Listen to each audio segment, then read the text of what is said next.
नमस्कार। अयोध्या विशेष कार्यक्रम में आप सभी दर्शकों का स्वागत है और मैं हूं पंकज हरिकुमार। जैसा कि हमने आपसे वादा किया था कि हम प्रतिदिन 1 बजे भगवान राम और अयोध्या की जो नई जानकारियां हैं, जो जो भी वहां पे डेवलपमेंट होंगे, उनसे संबंधित जानकारियां हम आपके पास लेकर के आएंगे और प्रभु राम से जुड़ी हुई जितनी भी जानकारियां हैं उसका विश्लेषण करेंगे।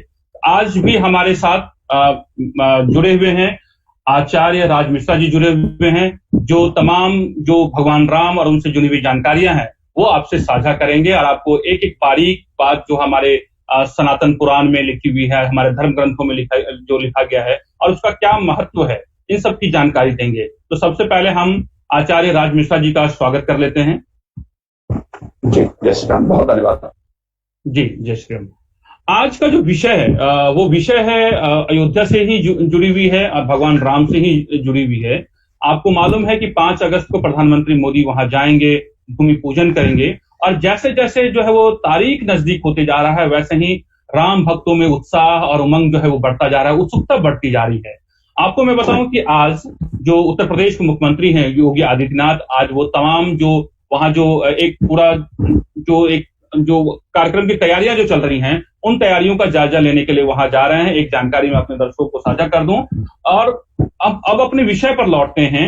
दरअसल आज का जो विषय है, हम ये जानना चाहते हैं या हमारे दर्शक जानना चाहते हैं ये आचार्य जी कि अभिजीत मुहूर्त क्या होता है और प्रधानमंत्री मोदी राम मंदिर का जो भूमि पूजन करेंगे इस अभिजीत मुहूर्त में करेंगे। तो ये अभिजीत मुहूर्त क्या होता है और इसका क्या महत्व है और क्यों राम मंदिर का जब भूमि पूजन होगा, प्रधानमंत्री के लिए जो भूमि पूजन का जो समय चुना गया है, ये समय क्यों चुना गया, इस मुहूर्त को क्यों चुना गया है? अभिजीत मुहूर्त अगर वास्तविकता में पंकज जी देखा जाए तो स्वयं परमात्मा है। अभिजीत जो मुहूर्त है वो स्वयं अपने आप में परमात्मा का जो सबसे प्रिय टाइम है उसको कहा जाता है अभिजीत मुहूर्त। जब किसी भी कार्य के लिए कोई तिथि, कोई दिन, कोई समय आपके पास अगर नहीं निकल रहा है और आप अभिजीत मुहूर्त के अंदर कोई कार्य करते हैं तो निश्चित रूप से उस कार्य में सफलता प्राप्त होती है। अभिजीत मुहूर्त की जो प्रमाणिकता है वो कहां से सिद्ध होती है? श्री रामचरितमानस में जो भगवान राम का जन्म हुआ है, प्राकट्य हुआ है, क्या आज श्री रामचरितमानस पर ही चर्चा कर रहे हैं तो मैं आपको बताना चाहता हूँ। श्री रामचरितमानस के अंतर्गत भगवान राम का जब जन्म हुआ तो कहा गया कि 9वीं तिथि मधुमास पुनीता और शुक्ल पक्ष अभिजित हरिप्रीता। शुक्ल पक्ष और अभिजित जो मुहूर्त है वो भगवान राम का सबसे प्रिय मुहूर्त है। हरि जो भगवान विष्णु हैं उनका सबसे प्रिय मुहूर्त श्री रामचरितमानस के अंतर्गत ये बहुत तरीके से सिद्ध होता है। भगवान और किसी समय उनका प्राकट्य हो सकता था लेकिन उन्होंने अपने अवतरण के लिए जो है अभिजीत मुहूर्त को चुना कि मेरा ये प्रिय मुहूर्त है और मुझे इसके अंदर जन्म देना चाहिए। तो अभिजीत मुहूर्त वास्तविकता में एक परमात्मा का स्वरूप है और परमात्मा का सबसे प्रिय जो मुहूर्त है वो अभिजीत मुहूर्त माना जाता है।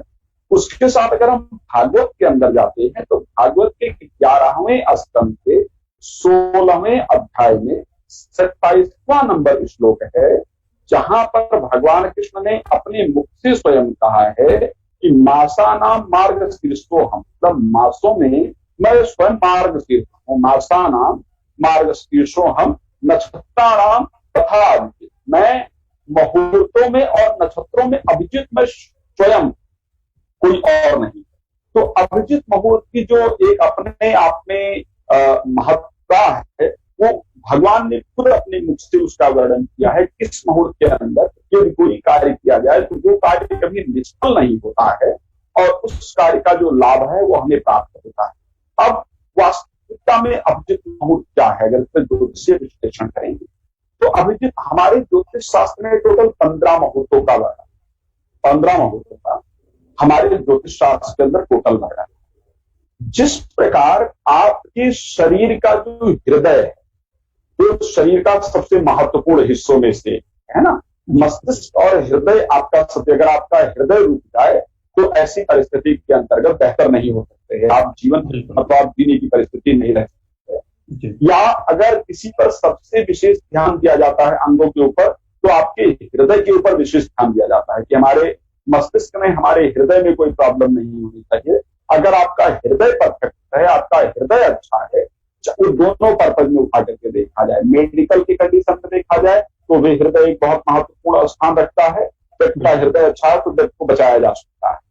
और अगर वैसे भी देखा जाए तो भी आपका हृदय बहुत महत्वपूर्ण है। अगर आप दिल के अच्छे हैं, लोग कहते हैं ना दिल का बहुत काला है, अगर आपका हृदय अच्छा है तो आप एक अच्छे व्यक्ति जाने जाते हैं। उसी प्रकार जो अभिजित मुहूर्त है वो 15 मुहूर्तों में से 8वां मुहूर्त, यानी जो हमारे मुहूर्त है उनका जो हृदय है वो अभिजित मुहूर्त। तो जिस प्रकार हमारे शरीर के लिए, हमारे जीवन के लिए हमारा हृदय महत्वपूर्ण है, उसी प्रकार मुहूर्तों में अभिजित मुहूर्त को सर्वश्रेष्ठ मुहूर्तों के अंतर्गत एक माना गया है। आकाश मंडल के मध्य में यह मुहूर्त माना, जो आकाश मंडल है वहां के मध्य में ये मुहूर्त विराजमान के कारण अपने आप में स्वयं सिद्ध मुहूर्त जो है वो माना जाता है।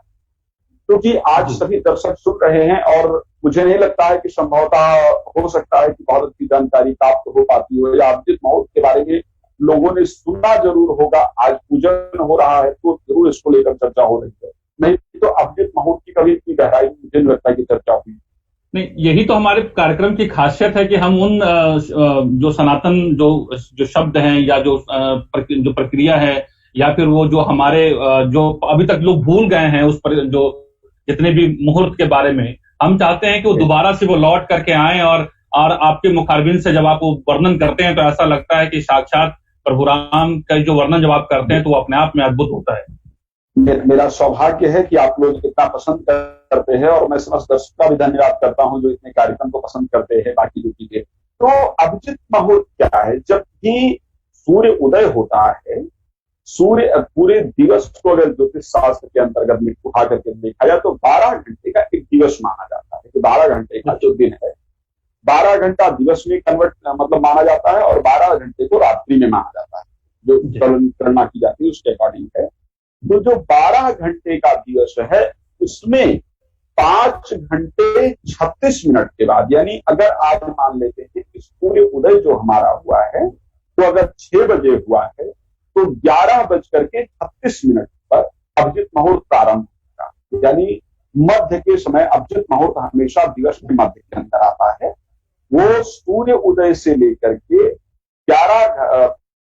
5 घंटे 36 मिनट के बाद प्रारंभ होगा। 24 मिनट वो मध्य दिवस के इस तरफ और 24 मिनट वो मध्य दिवस के उस तरफ, टोटल 48 मिनट का जो समय प्रतिदिन का होता है मध्य दिवस के अंदर, वो अभिजित मुहूर्त के नाम से माना जाता है। उस समय पर सूर्य जो है वो बिल्कुल, आप कभी अगर मुझे लगता है बहुत कम ऐसे दर्शक है जो पेड़ की छांव में बैठे होंगे गांव के अंदर। आप जब ग्रामीण क्षेत्रों में पेड़ की छांव के अंदर बैठेंगे तो पेड़ एक ऐसा समय दोपहर का होता है जब सूर्य का बिल्कुल शीर्ष पर होता है, सूर्य बिल्कुल ऊपर होता है। उस टाइम उस पेड़ की जो परछाई है, जो उसका छाव है, वो जितनी दूरी पे पेड़ है सिर्फ उतनी दूरी के अंदर होता है।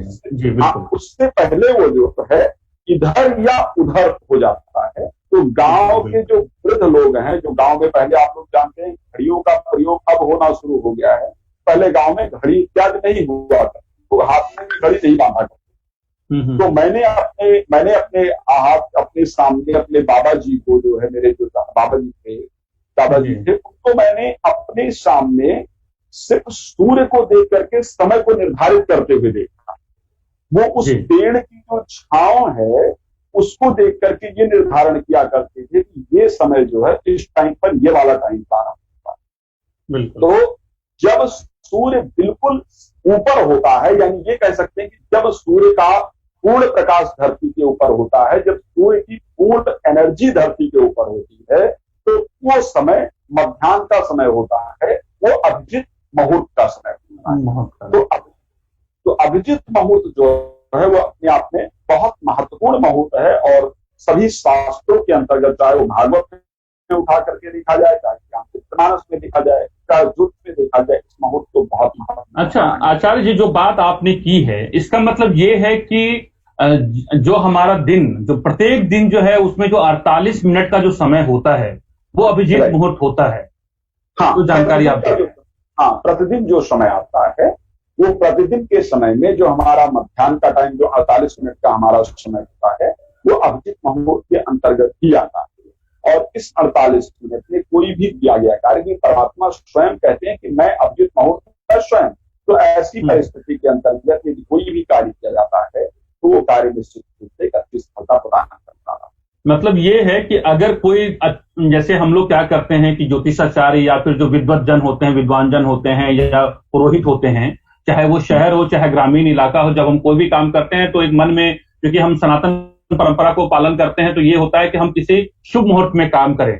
अगर आपका क्या, आप जो हमारे दर्शकों को जानकारी दे रहे हैं, मैं थोड़ा सा और उसमें चाहता हूं विस्तार से, कि अगर कोई दिन ना बन रहा हो और कोई शुभ मुहूर्त ना हो, तो आप ये ना सोचे कि वो काम नहीं हो सकता है। वो जो है अभिजीत मुहूर्त में वो हो सकता है, और 48 मिनट के दरमियान जो है आपको पूछने की जरूरत बहुत ज्यादा, किसी की अगर जानकारी ना भी हो तो आप वो कर सकते हैं। हाँ बिल्कुल, अगर आपके पास, देखिए 2-3 चीजें बहुत महत्वपूर्ण होती है। आज अगर आपने इस विषय को उठाया है तो मैं इस पर थोड़ा सा विस्तार देना चाहूंगा। संसार में 3 प्रकार की भक्ति अगर देखा जाए तो भक्ति के 3 स्वरूप, और राजसिक भक्ति, तामसिक भक्ति और सात्विक।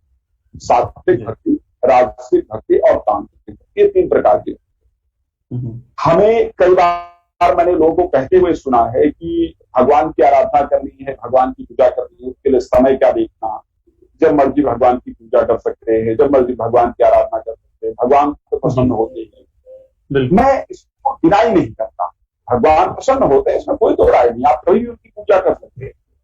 लेकिन यदि आपकी कोई भगवान से कामना नहीं है, तो अगर मेरी पंकज जी से कोई कामना नहीं है, मुझे आपसे कुछ प्राप्त नहीं करना है, मेरा आपसे कोई स्वार्थ नहीं है, तो मैं जब चाहूं तो आपको कॉल करके बात कर सकता हूं, जब चाहूं तो आपसे मिल सकता हूं। लेकिन यदि मुझे आपसे कोई काम है जो कि ऑफिशियल काम है, जिसमें कि मुझे अपना लाभ चाहिए, तो आप कहेंगे कि देखिए आचार्य जी, मेरा ये समय है अपने कार्यस्थल पर बैठने का, और आप इसी समय आएंगे तो मैं बेहतर आपकी सेवा कर पाऊंगा, बेहतर आपकी मदद कर पाऊंगा, राइट?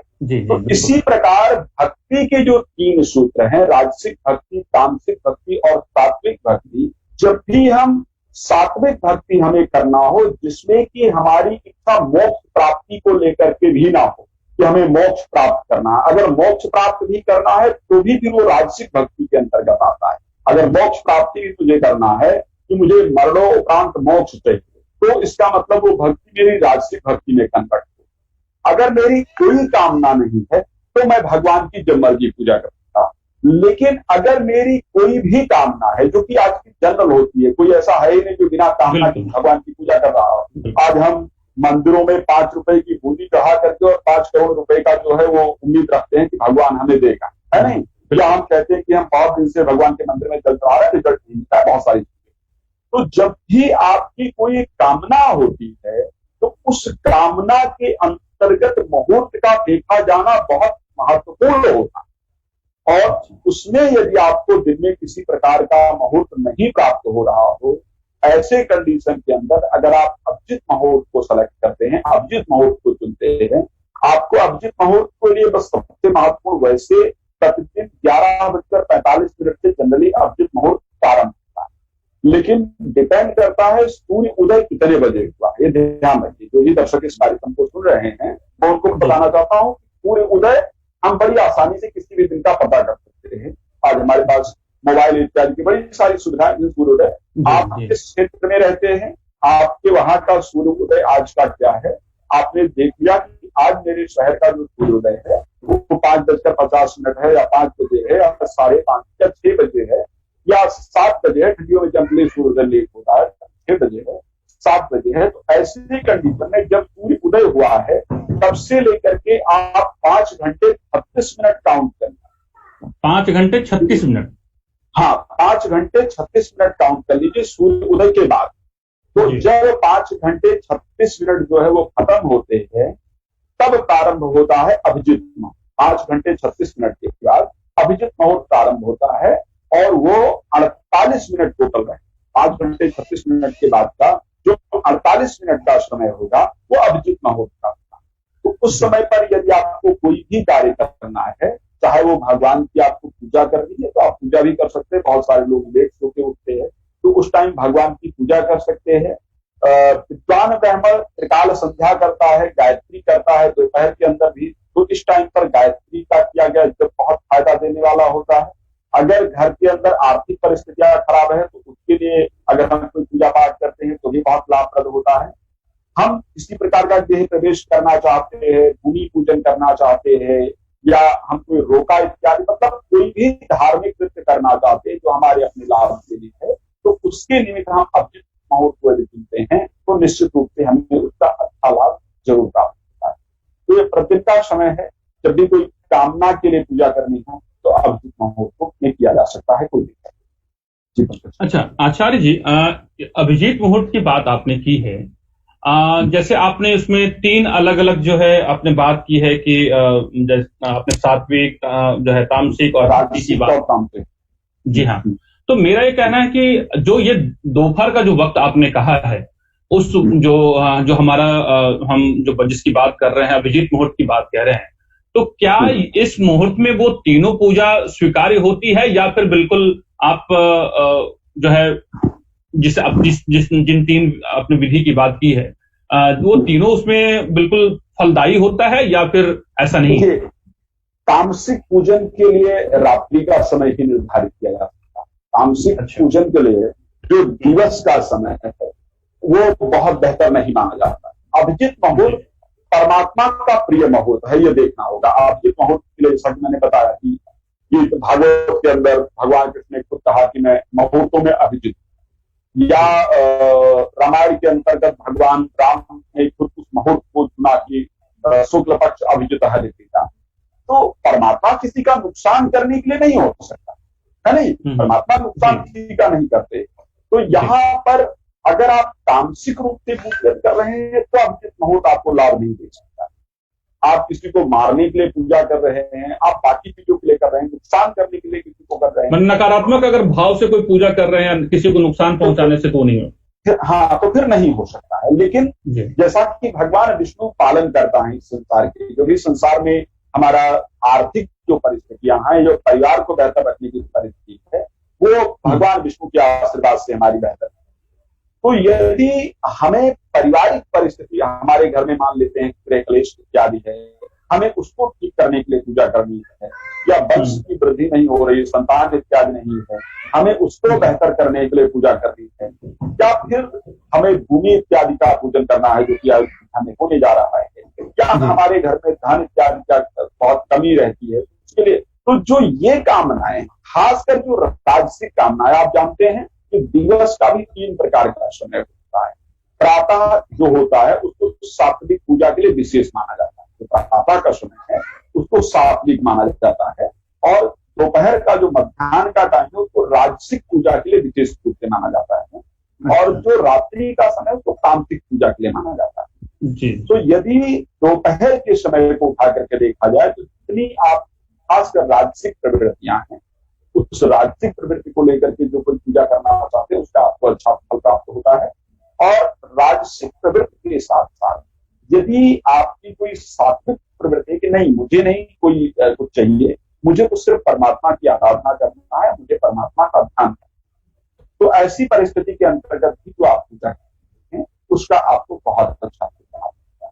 तो अभिजित मुहूर्त के अंतर्गत ये जो सारी पूजन वो आपकी लाभप्रद होती है। 3 जो भक्ति है उसमें तामसिक भक्ति को हटा दिया जाए तो राजसिक भक्ति हो गई और सात्विक भक्ति हो गई।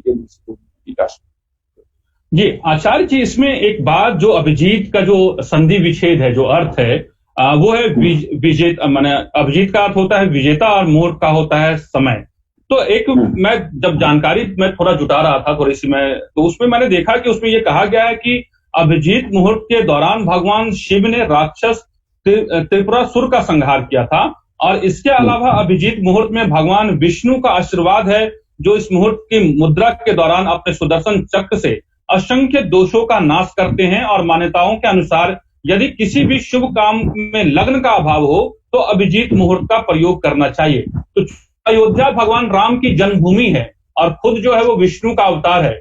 यही वजह है कि जब जो वहां पे जो भूमि पूजन का काम होना है और प्रधानमंत्री मोदी वहां जाएंगे भूमि पूजन के लिए, यही वजह है कि तमाम जो विवादों से दूर और दोषों से रहित इस मुहूर्त का जो है वहां पे समय चुना गया है। देखिए, 2 चीजें बहुत महत्वपूर्ण है। अयोध्या में जो पूजन हो रहा है तो हम पूरा विश्व चाहता है कि भगवान का जो आशीर्वाद है, आज एक ऐसे कंडीशन में भी हम गुजर रहे हैं कि जहां पर परमात्मा का आशीर्वाद ही व्यक्ति को बचा सकता है। आदमी ने अपने सारे हाथ पैर, आपने देखा कि मार करके देख लिया, लेकिन कोई रिजल्ट नहीं आया। अभिजित मुहूर्त में पूजन करने का एक और भी तात्पर्य है कि उस पूजन से जो आर्थिक परिस्थिति है भारत, क्योंकि भगवान विष्णु का मुहूर्त है और इस मुहूर्त में पूजा इत्यादि करने से आर्थिक वृद्धि निश्चित रूप से। आपने खुद जिक्र किया कि भगवान शिव ने इस टाइम पर त्रिपुरासुर का जो है वो संहार किया। तो जब भी किसी चीज की नींव अभिजित मुहूर्त के अंतर्गत रखी जाती है, तो जो मानसिक असुर कौन है, मैं आज बहुत सारे डिबेट होते हैं इस चीज को लेकर के कि ये कौम खराब है, ये कौम अच्छी है या ऐसा है। मैं इस चीज को मानता हूं कि कोई कौम खराब नहीं, हर कौम के अंतर्गत अनेक ऐसे लोग हुए हैं जिनका आज हम सम्मान करते हैं, चाहे वो हिंदू धर्म को लेकर के देखा जाए, चाहे मुस्लिम धर्म को लेकर के। जी जी, हम सभी के अंदर एक राक्षसत्व विराजमान है ना, एक राक्षस तत्व। जिस त्रिपुरासुर का संहार भगवान शिव ने किया था, वो त्रिपुरासुर हम सभी के अंदर विद्यमान है। ऐसा नहीं कि त्रिपुरासुर हम सबके अंदर नहीं। तो एक ऐसे मुहूर्त के अंदर उसका जो स्थापना है वो की जा रही है कि जो आकर के भगवान के दर्शन करे, उसके अंदर जो त्रिपुरासुर है, उसके अंदर जो ये अहंकार आकर के पैदा हो जाता है, उसके अंदर जो क्रोध पैदा हो जाता है, जिसके कारण समाज का नुकसान हो रहा है, तो एटलीस्ट वो जो उसके अंदर की चीजें अहंकार है वो दूर हो जाए और भारत की एकता और अखंडता कहीं ना कहीं बनी रहे। दूसरी चीज, क्योंकि आप की सबको जरूरत होती है और मंदिर में मैंने स्टार्टिंग में कहा कि जनरली लोग ये सोच के जाते हैं कि अगर आज हम पूजा करेंगे तो इससे हमें बहुत अच्छा लाभ प्राप्त होगा। तो ये सोच करके कि जो भी यहाँ पर आए, अगर अभिजित मुहूर्त के अंतर्गत भगवान का पूजन हुआ है और भगवान विष्णु इस संसार के पालन करता है, तो जो लोग दर्शन करके अपनी कामनाओं को पूर्ण करना चाहते, किसी भी चीज के एंड का टाइम नहीं देखा जाता है, ध्यान रखिए। किसी भी चीज का जो प्रारंभ का समय है वो बहुत महत्वपूर्ण होता है। किस प्रकार इसका प्रारंभ हुआ है वो महत्वपूर्ण है। अगर जड़ किसी पेड़ की स्ट्रांग होगी तो वो पेड़ 100% बहुत अच्छा होगा, लेकिन अगर जड़ स्ट्रांग नहीं होगी तो आप ये नहीं सोच सकते कि वो पेड़ बहुत अच्छा हो सकता है। तो ऐसी कंडीशन के अंतर्गत जो समय है प्रारंभ का, उसको अभिजित में इसलिए लिया जा रहा है ताकि जो आर्थिक परिस्थितियां है, जो लोग यहाँ अपने धन के लिए भगवान से प्रार्थना करें, परिवार के सुख के लिए भगवान से प्रार्थना करें, उन पर भगवान विष्णु की असीम कृपा हो और उनको कृपा। अच्छा, आपने आचार्य जी एक बात, बहुत गूढ़ बात कही, बहुत अच्छी बात कही आपने, क्योंकि आज के संदर्भ में, वर्तमान परिदृश्य में कही, और जब जो राम जन्मभूमि है उसका जो एक लंबा संघर्ष का इतिहास भी है, जिसमें आपने जो लगातार आपने पुराने प्रोग्राम में भी आपने आतताइयों की बात की और आज भी जो है आपने जिस राक्षसी प्रवृत्ति की बात की, तो वर्तमान समय में आपको क्या लगता है कि जब प्रभु राम की जब वहां पे शिलान्यास होगा और आपने ये कहा कि जो राक्षसी प्रवृत्ति, चाहे वो कोई धर्म विशेष को लेकर के नहीं है, वो सभी में एक जो नकारात्मक शक्तियां हैं जो सब पर हावी हो जाती है और वही राक्षसी प्रवृत्ति है। तो आज के मौजूदा संदर्भ में ये राक्षसी प्रवृत्तियां क्या हैं, जो चाहे वो सनातन धर्म के मानने वाले हों या सनातन धर्म के अलावा किसी भी धर्म को मानने वाले हों, जिससे भारत के विकास और भारत की जो एकता, अखंडता, संपन्नता को जिससे नुकसान होता है? देखिए, अगर राजसी प्रवृत्ति, एक ही चीज है राजसी प्रवृत्ति को देखा जाए, अहम जो है वो राजसी प्रवृत्ति, अहम ब्रह्मास्मि, मुझे अपने आप को आपने रावण को क्या देखा? रावण कहता था कि एको हम द्वितीयो नास्ति भूतो न भविष्य, है ना? बिल्कुल जी। मैं ही, ना मेरे जैसा कोई हुआ है, ना कोई होगा, ना कोई हो सकता है। तो जब उसका अहंकार काम नहीं आया, आज की परिस्थिति में क्या है कि मुझे, मैं ही, मेरा धर्म श्रेष्ठ है, मैं श्रेष्ठ हूं। आज वाकई में यह सच्चाई है कि बहुत सारे ऐसे लोग हैं जो उनके ग्रंथों में सच्चाई में लिखा है उसको एक्सेप्ट नहीं करते। अपना एक अलग से श्री रामचरितमानस में गोस्वामी तुलसीदास जी ने एक चौपाई लिखा है कि आप चले और तीनों घाले जो कछुसत मार्ग तत्काल। आज लोग ऐसे हो गए कि खुद तो गलत मार्ग पर चल ही रहे हैं और उनको भी ले जाने का प्रयास कर रहे हैं जो बेचारे कुछ सीधे मार्ग पर चलना है। तो जो ये अंदर से एक अहंकार की, एक अहम की जो दुर्भावना पैदा हुई है, मेरी दृष्टि में आज की जो राक्षसी प्रवृत्ति का मेन कारण है वो यही। सिर्फ ये सोच लेना, मैं एक कौम की ही नहीं बात करूंगा, अगर मैं परिवार की जो बात करूं तो भी सिर्फ ये कहना कि नहीं मैं ही श्रेष्ठ हूं, मेरा ही श्रेष्ठ है, मैं ही बेहतर कर सकता हूं, मेरी राय ही बेहतर है, ये शायद नहीं। अच्छा, तभी एक बात, चूंकि समय कम है और हम इसको अपने कार्यक्रम के समापन की तरफ बढ़ रहे हैं, तभी एक बात मैं आपसे ये जानना चाहता हूं, क्योंकि अयोध्या में जब वहां पे चूंकि भूमि पूजन के बाद निर्माण का कार्य जोरों शोरों से होगा वहां पर, तभी हम देखते हैं कि वहां पे चाहे वो किसी भी आप चाहे मुस्लिम समुदाय की बात करें, जब वहां आप देखेंगे कि वहां जो अयोध्या और आसपास के जो समुदाय हैं वहां रहते हैं, वो भी इस निर्माण में बहुत बढ़ चढ़कर हिस्सा ले रहे हैं और वे कहते हैं कि मंदिर निर्माण में जो उनकी भूमिका होगी वो हमारी भी किसी से कम नहीं होगी। क्या ये वजह ये भी है वहां पर? पंकज जी, अभी जो अक्षय तृतीया गई थी तो मैं अयोध्या गया, ठीक है, क्योंकि मैं वहां से हूं तो मैं जाता रहता हूं, और मैं अभी गया अक्षय तृतीया पर। हमारे यहाँ का नियम है कोई भी अच्छा कार्य है तो अयोध्या में होता है। तो एक रिक्शा चालक थे जो दूसरी कौम थे, जिनको हम लोग जनरली मुस्लिम या अपने पक्ष से कहते हैं, तो पीला गमछा उमछा डाले हुए थे, अच्छा, और कुर्ता पजामा पहना हुआ था, एक अच्छे उसमें थे। तो मैं उनका जब रेलवे स्टेशन से उतरा तो जाकर के उनके रिक्शे में बैठा और आगे चले गया। टेम्पो जो चलाते हैं वो थे। तो मैंने उस टाइम पर प्रश्न किया उनसे कि क्या लगता है, तब तक मंदिर का डिसीजन नहीं आया था, ध्यान रखिएगा, इससे पहली शायद जो अभी अक्षय तृतीया गई उससे पहले वाले की।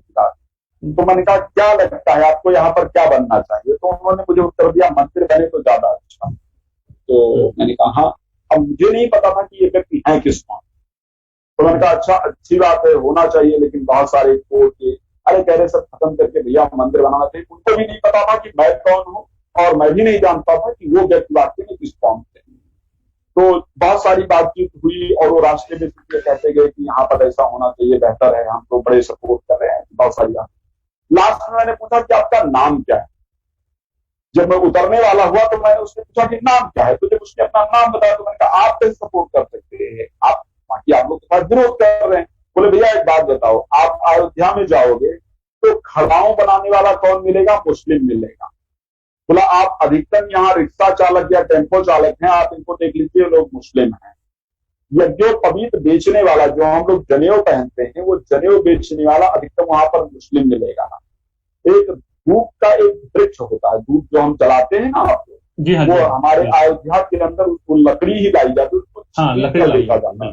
हाँ, तो वो बेचने वाले अधिकतम वहां लोग जो है वो मुस्लिम। तो उन्होंने कहा भैया हमारा रोजगार अगर कल को यहाँ ऐसा होता है कि मंदिर नहीं बनता है, तो हमारा जो रोजगार है वो मंदिर मस्जिद से नहीं, हमें अपने पेट से लेना देना। तो कल अगर यहाँ मस्जिद बन जाती है, मंदिर नहीं बनती है, तो हमारा तो रोजगार वैसे बंद हो जाएगा, तो हम तो वैसे भूखे मर जाएंगे। क्या मैं नमाज पढ़ने से मेरा पेट चलेगा? और मैं, भगवान राम जो है वो सबके है। भगवान राम ने कहीं ये है ना कि जाति क्या होता है। अरे जिन भगवान राम ने युगों को अपनाया, हील को अपनाया, जो कहते हैं कि स्वयं हमारे बड़ी से उगाई, हील बशम नहीं ले उगाई। तो ऐसे कंडीशन में कोई भी समुदाय विरोध करे उसकी संभावना नहीं है, लेकिन दो चार राजनीतिक लोग हैं वो करते हैं, उसमें कुछ कहानी है। जी जी, चलिए, ये एक बहुत खूबसूरत आपने वाकया जो है बताया है हमारे दर्शकों को कि किस तरीके से जो सभी धर्म के मानने वाले, सभी समाज के मानने वाले, चाहे वो किसी भी, चाहे वो देश के अंदर हो चाहे देश के बाहर हो, सभी लोग ये चाहते हैं कि राम लला का वहां भव्य मंदिर बने। और वो घड़ी जैसे जैसे नजदीक आती जा रही है, वैसे वैसे राम भक्तों के का जो उत्साह है, उमंग जो है, वो और दुगुना होता जा रहा है। आज हमने बातचीत की कि अभिजीत मुहूर्त है जिसमें पीएम मोदी जो है राम मंदिर का भूमि पूजन करेंगे, वो इतना क्यों महत्व है, और इस पूरे विषय को लेकर के जो आचार्य राज मिश्रा है उन्होंने पूरी विस्तृत जानकारी दी है। आपको मैं बताऊं कि आचार्य राज मिश्रा जो है वो राम भक्त हैं और इन्होंने पूरे राम के, भगवान राम है, उनके जीवन को उन्होंने पढ़ा है, गढ़ा है, और उस पर खास विशेष उन्होंने जो है वो एक तरीके से गहन चिंतन मनन किया है। तो मुझे लगता है कि ये कार्यक्रम आपके जीवन में काफी सकारात्मक बदलाव लाएगा। तो हम कल फिर एक नए विषय के साथ 1 बजे पुनः हाजिर होंगे और हमारे साथ जो हमारे आचार्य हैं राज मिश्रा जी, वो जुड़ेंगे और तमाम सवालों का जवाब और पूरे जो है आध्यात्मिक तरीके से उसका वर्णन करेंगे। आज आप इस कार्यक्रम में बने रहें। सबसे पहले हमारे आज के जो आचार्य हैं राज मिश्रा जी का हम शुक्रिया अदा कर लेते हैं। जी धन्यवाद। जी, और जितने भी दर्शक हैं, मैं पंकज हरिकुमार आपसे विदा लेता हूं। कल दोबारा मिलूंगा आपके साथ। नमस्कार।